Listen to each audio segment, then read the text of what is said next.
Oui, donc l'association Seybatu Espoir vient de donner des dons d'une valeur de plus de 200 millions de francs CFA au district de santé de Diourbel et au poste de santé. Donc le matériel est essentiellement composé de matériel médical, dont des lits médicalisés électriques. On a plus de 70 lits.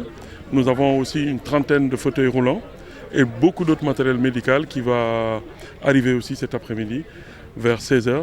Et l'idée, c'était l'association a été créée en 2014 et depuis 2014, nous avons œuvré pour la ville de Diourbel et pour les populations. Nous avons déjà appuyé les dispensaires à la construction d'une maternité qui s'appelle d'ailleurs la maternité Seybatu Espoir. Nous avons eu à financer des puits, à Cheikh Anta, le lycée Cheikh Anta, ou bien dans les Daras. Donc c'est une association qui a 8 ans, une association solide qui a un objectif de l'année prochaine d'aider encore le dispensaire, d'agrandir la maternité pour permettre d'accueillir les parents et les enfants dans de bonnes conditions. Voilà. Est-ce que vous pouvez revenir sur le parrain? Le parrain de l'association?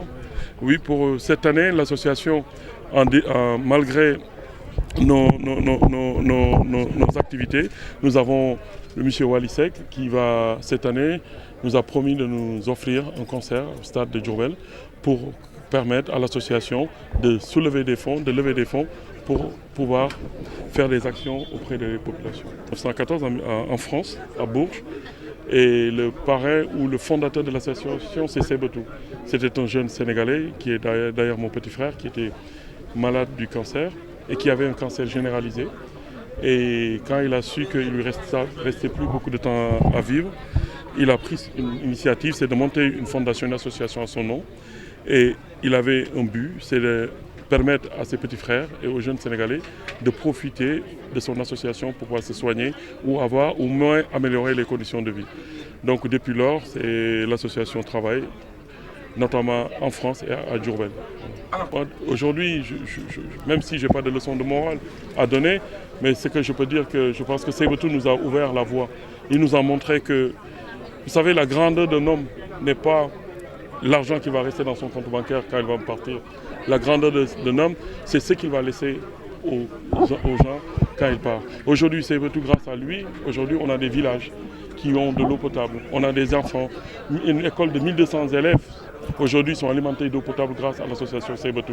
Aujourd'hui, on amène du matériel médical d'une valeur de 200 millions. Cela montre que si l'ensemble des fils de Diourbel ou l'ensemble des fils du Sénégal, chacun essaie de mettre sa pierre à l'édifice, nous pouvons bâtir un grand pays qui est cher à nous tous, c'est-à-dire le Sénégal. Donc Seybatu est un exemple. Je disais tout à l'heure, c'est un héros.